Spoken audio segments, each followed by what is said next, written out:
Good morning everyone. So now I'm going to explain you about the types of friction. So the different types of friction are static friction, dynamic friction, sliding friction and rolling friction. So we shall see about the friction one by one in this class. Okay.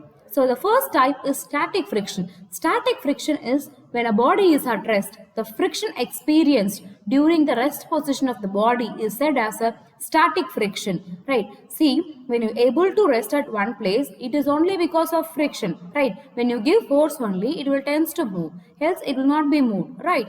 The second one is dynamic friction. Dynamic friction means the friction experienced when the body is in motion.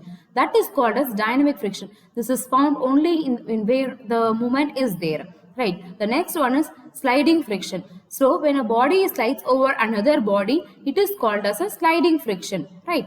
And the next one is rolling friction. Yeah, that is nothing but when the body rolls over another body, the friction experienced is called as a rolling friction. And even I have one more type for you, that is fluid friction. Fluid friction is when a body is moving over a fluidic layer. That is called as a fluid friction. So these are all the different types of friction experienced in our day-to-day life.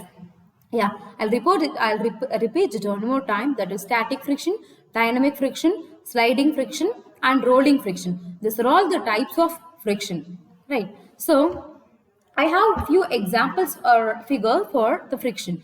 The first one is when there is no motion, static friction, when the body is at rest, the force is given one side, static friction remains same at one place, right? So this is when there is no motion, it is called a static friction. So when there is some motion, sliding motion is there, like you can see here, when it is slided one side friction you can see.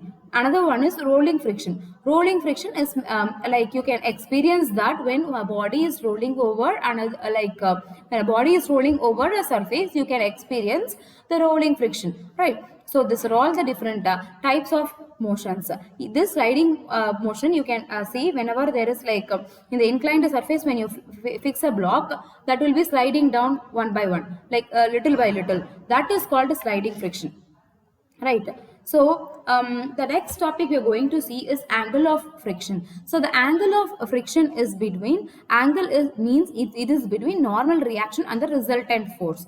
Okay, so this is also called as limiting angle of friction. So here you can see that the angle between the normal reaction, so here instead of n we have named it as a. Okay, so w will be acting downward direction, normal reaction will be acting opposite to the direction of where the load is falling.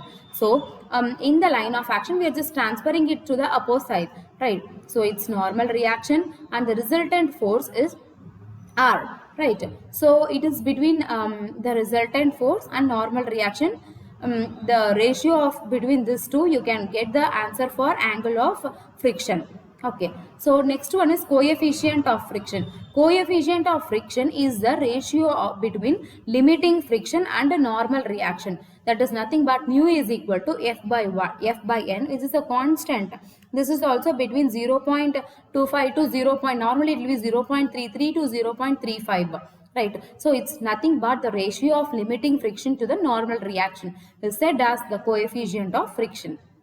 And the next one is angle of repose. So with the increase in angle of inclined surface, the maximum angle at which the body starts sliding down is called as the angle of friction. So it is saying that, as I said you one example, you are just imagine placing a block over a table. One side you are lifting slowly, another side it is in rest. But if you keep on lifting one side, what will happen? The box or the block will fall suddenly at another side, right? So that is at what it says means, at one particular point it cannot able to the maximum angle, it cannot able to withstand in one position, so the body starts sliding down. So that is called as angle of friction, right? So this the particular point at which the angle produced is called as angle of repose. Means repose is nothing but the sleep is disturbed at particular disturbed sleep is said as repose. So when the sleep position is disturbed at one particular point, that is called as angle of repose. And next one is as I said, this is a slopy surface, you have placed a block over it, right? So there is a block over it. When you keep on raising this inclination, at one point it will fall. So it is having W cos cos phi and W sin phi, and W and some phi angle you have, right? So this is called as angle of friction. Okay. So so these are all the definitions which you require for your future classes. And the next one is cone of friction. So cone of friction means when you have frictional force in the two blocks, when you are bringing the two blocks together, so there will be like opposite frictional forces will be acting in both the sides.